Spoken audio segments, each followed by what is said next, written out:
বাংলাদেশের ঘটনা প্রবাহগুলো, ভবিষ্যৎ ঘটনা প্রবাহগুলো কি হবে বা কি হতে যাচ্ছে, এগুলো আপনারা যারা নিজেরাও যদি এই বিষয় নিয়ে আগ্রহ প্রকাশ করেন, তাহলে অন্তত 2-3 বছর আগে বা অন্তত 5 বছর আগে বুঝতে পারবেন যে বাংলাদেশ আগামী কোন দিকে যাচ্ছে, কিভাবে যাচ্ছে।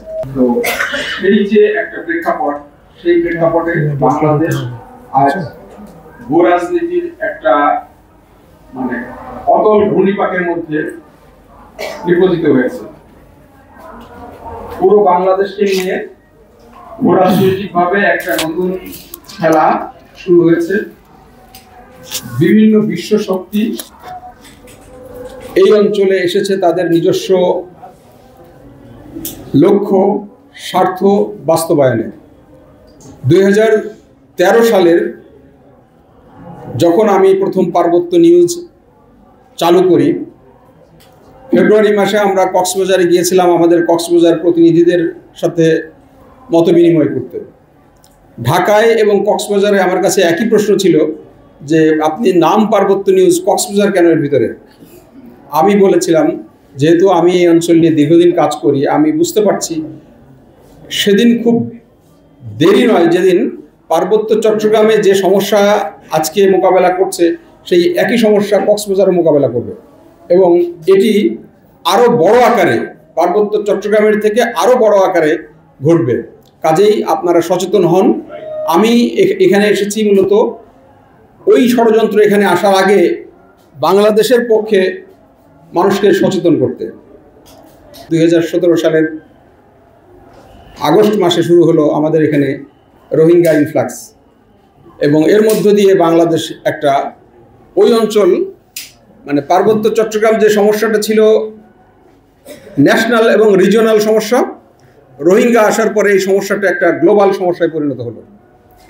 তো সেই জায়গা থেকে আজকে পার্বত্য চট্টগ্রাম, কক্সবাজার, বঙ্গোপসাগর, মিয়ানমার রাখাইন, চীন স্টেট, ভারতের 7 সিস্টার্স, এই যে টোটাল একটা অঞ্চল, এই অঞ্চলটা আগামী দিনে বিশ্ব রাজনীতির একটা, বিশ্ব পরাশক্তিগুলোর একটা মল্লক্ষেত্রে পরিণত হবে, অলরেডি হয়েছে এবং এটা সামনে আমরা আরও ব্যাপকভাবে দেখতে পাবো।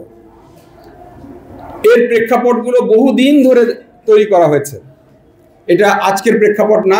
চার্চগুলো থেকে একটা পরিকল্পিত একটা পরিকল্পনা, এই অঞ্চলে একটি খ্রিস্টান রাষ্ট্র প্রতিষ্ঠার একটা পরিকল্পনা। তো সেই যে পরিকল্পনাটা, সেই পরিকল্পনাটা এর মধ্যে নানা শাসনতান্ত্রিক পরিবর্তন হয়েছে, রাষ্ট্রীয় কাঠামোগত পরিবর্তন হয়েছে, দ্বিতীয় বিশ্বযুদ্ধ, তারপরে ভারত পাকিস্তানের সৃষ্টি, আবার পাকিস্তান ভেঙে বাংলাদেশের সৃষ্টি, এই যে নানা শাসনতান্ত্রিক পরিবর্তন হয়েছে, কিন্তু ওই পরিকল্পনাটা কিন্তু রয়েছে। যেহেতু এটা চার্চ থেকে এসছে, ইউরোপিয়ান ডিপ স্টেট থেকে এই পরিকল্পনাটা এসছে, সে কারণে এই পরিকল্পনাটা কখনোই পরিবর্তিত হয়নি এবং এই পরিকল্পনাটা এখন আমাদের অনেকের সামনে পরিষ্কার হয়েছে। যে কথাটা হয়তো আমি আজ থেকে 15 বছর বা 20 বছর আগে লিখতাম, মানুষ এটা নিয়ে হাসি ঠাট্টা করতো, কিন্তু এখন অনেকে এটি বিশ্বাস করেন, কারণ এখন আমাদের রাজনৈতিক দায়িত্বশীল নেতারা, বড় বড় নেতারা এগুলো বলছেন। তো এটা আমাদের সফলতা। এই যে ষড়যন্ত্র, এই ষড়যন্ত্র মোকাবেলার জন্য আমাদের সামনে রাস্তা কি? আমাদের সামনে রাস্তা হলো একটাই, জনগণের যূথবদ্ধতা, জনগণকে ঐক্যবদ্ধ করা, জনগণের মধ্যে বিভেদ না রাখা এবং জনগণ যেন কোনো ধরনের ষড়যন্ত্রের মধ্যে না পড়ে সে বিষয়ে সচেতন করা এবং তাকে ঐক্যবদ্ধ রাখা। সেটা শুধু চিটাগাং হিল ট্রাক্সের লোকদের না, সেটা সেই একই ভাবনাটা আমাদের ভাবতে হবে চিটাগাং হিল ট্রাক্সের লোকদের, ভাবতে হবে কক্সবাজারের লোকদের, ভাবতে হবে রাখাইন, 7 সিস্টার, চীন স্টেট সহ সারা বাংলাদেশের লোকদেরকে। আমরা পার্বত্য চট্টগ্রামকে একটা বিচ্ছিন্ন, বাংলাদেশ থেকে একটা বিচ্ছিন্ন হিসেবে ভাবি, সব কিছুই পার্বত্য চট্টগ্রাম। পার্বত্য চট্টগ্রাম বলে আসলে কোনো আইডেন্টিটি ব্রিটিশ 1860 সালের আগে ছিল না, এটা বাংলাদেশ ছিল, এটা চট্টগ্রামের মানে অবিচ্ছেদ্য অংশ ছিল, এটাকে চট্টগ্রাম হিসাবেই বিবেচনা করা হতো। 1860 সালে ব্রিটিশরা এসে প্রথমে চট্টগ্রামকে তারা পার্বত্য চট্টগ্রাম ভেঙে পার্বত্য চট্টগ্রাম নামে আলাদা একটা আইডেন্টিটি করে। এখন বাংলাদেশ, এই বাংলাদেশে ওখানে 3টা জেলা আছে, পার্বত্য চট্টগ্রাম মানে খাগড়াছড়ি, রাঙামাটি, বান্দরবন। বাংলাদেশের 64টা জেলার 3টা জেলা, আমাদেরকে এই জায়গায় দাঁড় করাতে হবে। এইটা বাংলাদেশের 64টা জেলার 3টা জেলা। আমি যখন এই সচেতনতা তৈরি করতে পারবো, তখন কিন্তু এই সমস্যাটা আমরা খুব দ্রুত অ্যাড্রেস করতে পারবো এবং মোকাবেলা করতে পারবো। বাংলাদেশের প্রধান অস্ত্র হলো বাংলাদেশের জনসংখ্যা, 18 কোটি মানুষ।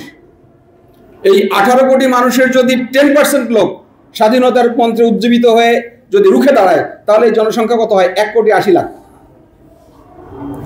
যদি 20% লোক রুখে দাঁড়ায়, তাহলে এই জনসংখ্যা হয় 3,60,00,000। 3,60,00,000 বা 1,80,00,000 যদি লোক বাঁশের লাঠি নিয়েও দাঁড়ায়, তাদেরকে মোকাবেলা করার ক্ষমতা বিশ্বের কোনো শক্তির নাই। 3 কোটি বা 1,80,00,000 যদি বলে যে ওই একটা মরে একটাই যায়, বাকিটা যায় না, এই জনশক্তিকে কেউ কোনোদিন দমাতে পারবে না। তো এই যে শক্তিটা, এই যে জনশক্তি, এই জনশক্তিটা কখন আমি কাজে লাগাতে পারি? যখন আমি তাদেরকে সচেতন করতে পারি, যখন আমি তাদের ভিতরে ঐক্য তৈরি করতে পারি। সেই ঐক্য তৈরির জন্য আমরা পার্বত্য চট্টগ্রাম নিয়ে আমরা দীর্ঘদিন কাজ করছি। আমরা এখানে মানুষের মাঝে, এখানকার মানুষের মাঝে এই যে আমি এবং তুমি, পাহাড়ি, বাঙালি, উপজাতি, অউপজাতি, এই ধরনের নানা বিভাজন, এইটা আদিবাসী, অআদিবাসী, এই যে বিভাজনগুলো, এই বিভাজনগুলো আমরা দীর্ঘদিন ধরে দেখছি। এই বিভাজনগুলোর মূল কারণ এখানে এই যে বিপুল পরিমাণ অর্থায়ন হয়, বিদেশি অর্থায়ন, এনজিও এবং দেশি বিদেশি যে অর্থায়ন হয়, এই অর্থায়নগুলো দিয়ে কিন্তু এই বিভাজনগুলো তৈরি করা হয়। আপনারা জেনে থাকবেন, আমি একটা সুনির্দিষ্ট উদাহরণ দিই। প্রত্যেক বছর বিশ্ব আদিবাসী দিবস যখন আসে আগস্ট মাসে, 15 দিন ব্যাপী এই আদিবাসী দিবস পালিত হয়। 1 আগস্ট থেকে শুরু করে 15 আগস্ট পর্যন্ত ঢাকায়, সারা বাংলাদেশে ব্যাপকভাবে হয়। এবারে কিন্তু এটার 1/4 হয়েছে। কারণটা কি? কারণ ইউএনডিপির টাকা নাই, ইউএনডিপি বরাদ্দ বন্ধ করে দিয়েছে। That is the main causes. তারা তাদের প্রয়োজনে আমাদের মধ্যে কিছু লোককে এইভাবে তৈরি করেছে। তারা এখানে রিলিজিয়াসলি মাইগ্রেট করেছে, তাদের কিছু লোককে তারা নিয়ে গেছে বিভিন্ন দেশে, তারা সেখানে বসে ওই ব্যবহার করছে। তো সেই জায়গা থেকে আজকে যদি আমি আমার দেশকে রক্ষা করতে চাই, তাহলে আমাদের যেটা প্রধানত দরকার সেটা হলো সম্প্রীতি এবং ঐক্য। সেই কারণে আমি সম্প্রীতি এবং ঐক্যের পক্ষে, এবং সম্প্রীতি এবং ঐক্যের কথা বলার জন্য আজকে আমি এখানে এসেছি।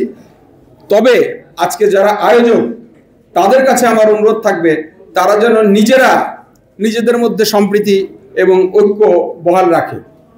তারা যদি সম্প্রীতির নামে তারা যদি নিজেরা অসম্প্রীতি তৈরি করে, ঐক্যের নামে তারা যদি অনৈক্য সৃষ্টির কারণ তৈরি হয়ে যায়, তাহলে কিন্তু আজকের যেই এই জোটের কার্যকারিতা বা এই জোটের যেই মূল লক্ষ্য, সেটা কিন্তু অর্জিত হবে না। সেই জায়গা থেকে আমি যারা আজকে এই ঘোষণা দিচ্ছে, তাদের কাছে আন্তরিক আহ্বান থাকবে যে আপনারা নিজেরা আগে ঐক্যবদ্ধ হন, নিজেদের মধ্যে গড়ে তোলেন, এবং একই সাথে এই যে থোয়াই চিংমং বা পাই শিখই, এইখানে এই 2 জন কেন থাকবে? আমি কালকে যখন আমাকে এই অনুষ্ঠানের জন্য আমন্ত্রণ জানিয়েছে, আমি বলেছিলাম যে এখানে তো আরও লোক থাকার কথা। আমি তো পাহাড়ি এবং বাঙালি এভাবে দেখি না, আমি দেখি বাংলাদেশি। সবাই সেখানে বাংলাদেশি। আমার যা অধিকার, তারও তাই অধিকার আছে। শুধু তাই অধিকার না, তার বেশি অধিকার আমি প্রিজার্ভ করি। আমি মনে করি আমি যেহেতু বৃহৎ জাতিগোষ্ঠী, সেখানে যারা ক্ষুদ্র জাতিগোষ্ঠীগুলো রয়েছে, অ্যাজ পার পপুলেশন যারা ওখানে ব্যাকওয়ার্ড পিপল রয়েছে, তাদের জন্য রাষ্ট্রের উচিত আরও বেশি কিছু সুযোগ সুবিধা দেয়া। কিন্তু সেটা অবশ্যই প্রকৃত পিছিয়ে পড়া লোকদের। যারা পিছিয়ে, আমাদের দেশে কি হয়, ওই যে পিছিয়ে পড়ার নাম বিক্রি করে কিছু লোক দেশ বিদেশ থেকে টাকা আনে, টাকা এনে তারা ওইটা নিজেরা ভোগ করে। যাদের জন্য আনা হয়, তাদের কাছে গিয়ে পৌঁছায় হয়তো 5% বা 10%-এর বেশি না, বাকিরা কিন্তু তারাই ভোগ করে। এবং পাহাড়ে কিন্তু এই কারণেই, পাহাড়ের যে যুগ যুগ ধরে যে বৈষম্য, আমাদের রাষ্ট্র কি করেছে, রাষ্ট্র এই যে পার্বত্য জেলা পরিষদ আইন এবং শান্তি চুক্তির মাধ্যমে অনেক সুযোগ সুবিধা সেখানে দিয়েছে। বিভিন্ন ধরনের কোটা সুযোগ সুবিধা আছে, বিভিন্ন ধরনের আর্থিক প্রণোদনা আছে, অনেককে ট্যাক্স দিতে হয় না, নানা ধরনের সুযোগ সুবিধা আছে, শিক্ষা, চাকরি, নানা আছে। কিন্তু তারপরেও রাষ্ট্রের এই সুবিধার পরেও মানে আমাদের এখানে পার্বত্য চট্টগ্রাম বিষয়ক একটা মন্ত্রণালয় আছে, একটা মন্ত্রণালয় শুধু 3টা জেলাকে লিড দিচ্ছে এবং তাদের উন্নয়ন বাজেট 1200 থেকে 1500 কোটি টাকা বছরে। এই টাকাটা কিন্তু এই 3 জেলার ভিতরে যায়। বাকি যে মন্ত্রণালয়গুলো আছে, শিক্ষা, স্বাস্থ্য এবং অন্যান্য মন্ত্রণালয়, সেই মন্ত্রণালয় কিন্তু তাদের বাকি 64টা জেলায় যেভাবে উন্নয়ন বরাদ্দ করে সেই বরাদ্দও কিন্তু সেখানে থাকে। এবং এর পাশে বাংলাদেশ সেনাবাহিনী সেখানে অনেক উন্নয়নমূলক কর্মকাণ্ড করে, অনেক দেশি বিদেশি এনজিও সেখানে উন্নয়ন কর্মকাণ্ড করে, অনেক দাতা সংস্থা সরাসরি উন্নয়নমূলক কর্মকাণ্ড করে। তারপরেও গত মানে এই যে প্রায় 35 বছর জেলা পরিষদ আইনের পর থেকে 35 বছর, এই 35 বছরে কিন্তু পার্বত্য চট্টগ্রামে সব জায়গাতে সমানভাবে উন্নয়ন বা বৈষম্য হয় নাই। আপনি যদি রাষ্ট্রের যে বরাদ্দ, সেই বরাদ্দগুলো বিবেচনা করেন তাহলে মানে এই যে শুধু যদি সোলার প্যানেল যে পরিমাণ বিতরণ করা হয়েছে, প্রত্যেকটা বাড়িতে 2টো করে সোলার প্যানেল থাকার কথা। ডিপ টিউবওয়েল বা মার্সিবল ডিপ যে বিতরণ করা হয়েছে প্রত্যেকটা বাড়িতে থাকার কথা, কিন্তু সেটা হয় নাই। প্রত্যেক বাড়িতে যে পরিমাণ টাকা গেছে, আপনি এই সামগ্রিক টাকা যদি ভাগ করেন, কোনো রাস্তা কোনো বাড়ি কাঁচা থাকার কথা না, কিন্তু সেটা হয়েছে। কারণটা কি? এই কিছু লোক লুটপাট করে সেখানে হাজার হাজার কোটি টাকা মালিক হয়েছে। তারা ঢাকায় থাকে, তারা চট্টগ্রামে থাকে, কিংবা নিউ ইয়র্কে, লন্ডনে, জাপানে থাকে, তারাও এই একই কাজ করছে। আর কিছু লোক তাদের কাছে ওই উন্নয়নটা পৌঁছায় নাই। তাদের ওই প্রত্যন্ত অঞ্চলে যেটা ওই যে চাক সম্প্রদায়, এই চাক সম্প্রদায়ের কাছে কোনোদিনই এই তার উন্নয়নের বরাদ্দটা যায় না। কারণ যখন রাষ্ট্র এই উন্নয়নের কথা বলার জন্য, ওখানকার পিছিয়ে পড়া লোকদের কথা বলার জন্য যখন রাষ্ট্র ডাকে, তখন কাকে ডাকে? ডাকে একজন হয়তো রিটায়ার্ড সচিবকে, হয়তো একজন মানে যিনি জনপ্রতিনিধি, তিনি মূলত তার হয়তো শত শত একর জমি আছে, যিনি হয়তো হেডম্যান কারবারি, তিনি তো চানই না যে জমিগুলো মানুষের নামে বিতরণ করা হোক। কারণ রাষ্ট্রীয় আইনে যদি জমি ব্যক্তি মালিকানায় চলে যায়, তাহলে 60 বিঘার বেশি জমি রাখতে পারবে না। কিন্তু ওখানকার সার্কেল চিফ, ভূস্বামী যারা আছে, তাদের প্রত্যেকের নামে হাজার হাজার একরের বাগান আছে। তো যদি ওই যে ব্যক্তি মালিকানাধীন হয়, মানে ভূমি বরাদ্দ হয়, তাহলে কিন্তু তারা ওই ভূমিটা হারাবে। এই জন্য তারা বলে প্রথাগত ভূমির অধিকার। তো প্রথাগত ভূমির অধিকারের কারণে এই চাক সম্প্রদায় বা অন্যান্য তৃণমূলের যারা, তারা কিন্তু কখনো ভূমির মালিক হতে পারে না। ওই পরের জায়গা, পরের জমি, ঘর বানাইয়া আমি রই, আমি তো সেই ঘরের মালিক নই, ওই অবস্থায় তারা কিন্তু বছরের পর বছর কাটায়। তারা ওখানে বাস করে, চাষ করে, কিন্তু জমির মালিক তারা না। জমির মালিক কারা? Circle chief. জমির মালিক কারা? হেডম্যান কারবারি, জমির মালিকেরা। এই যে শোষণ বৈষম্য, এই শোষণ বৈষম্যটা থেকে আমরা বেশিরভাগ মানুষ আমরা জানি না। আমি সর্বশেষ একটা কথা বলি। আপনারা জানেন যে এই যে কিছুদিন আগে খাগড়াছড়িতে একটা কথিত ধর্ষণের ঘটনা নিয়ে বিরাট তোলপাড় হলো মিডিয়াতে, এবং সেখানে অগ্নিকাণ্ড হলো, একটা ভয়াবহ সাম্প্রদায়িক দাঙ্গা হলো, 3 জন মানুষ মারা গেল এবং অসংখ্য ঘর বাড়ি লুটপাট হয়েছে। সেই ঘটনাটা কিন্তু আসলে ধর্ষণই ছিল না, এটা একটা সাজানো বানোয়াট, এটা একটা সাম্প্রদায়িক দাঙ্গা লাগানো। ওই সময় দেশে পূজা ছিল, মূলত ছিল পূজাকে টার্গেট করে এটাকে সমতলে টেনে আনা। এর সাথে দেশি বিদেশি নানা চক্রান্ত জড়িত ছিল। কিন্তু আমরা দেখলাম যে সেই জিনিসগুলো আমরা গণমাধ্যমও আমরা ওইভাবে পালন করি নাই। আমি 5টা মানে গত 2-3 মাসের ভিতরে 5টা বড় বড় ধর্ষণের ঘটনা ঘটেছে। রুমায় একটা ট্রাইবাল মেয়েকে 5 জন মানে একটা মারমা মেয়েকে 5 জন মারমা ছেলে গ্যাংরেপ করেছে। তারপরে খাগড়াছড়ির এই ঘটনা আসলো, ওইটা নিয়ে কিন্তু কেউ কোনো কথা বলে না। খাগড়াছড়ির এই ঘটনাটা নিয়ে তো আমরা সবাই জানি। কাপ্তাইয়ে আরেকটা ট্রাইবাল মারমা মেয়েকে 3 জন পাহাড়ি ছেলে তারা ধারাবাহিকভাবে গ্যাংরেপ করার পরে 5 মাসের অন্তঃসত্ত্বা হয়েছে সেই মহিলাটি। পরে যখন সামাজিক বিচার ওদের যেটা আছে, ওই যে নানা রকম জরিমানা, সেগুলো দিয়ে বাঁচানোর চেষ্টা করা হয়েছে। পরে তার বোন না মানাতে সেটা নিয়ে মামলা হয়েছে।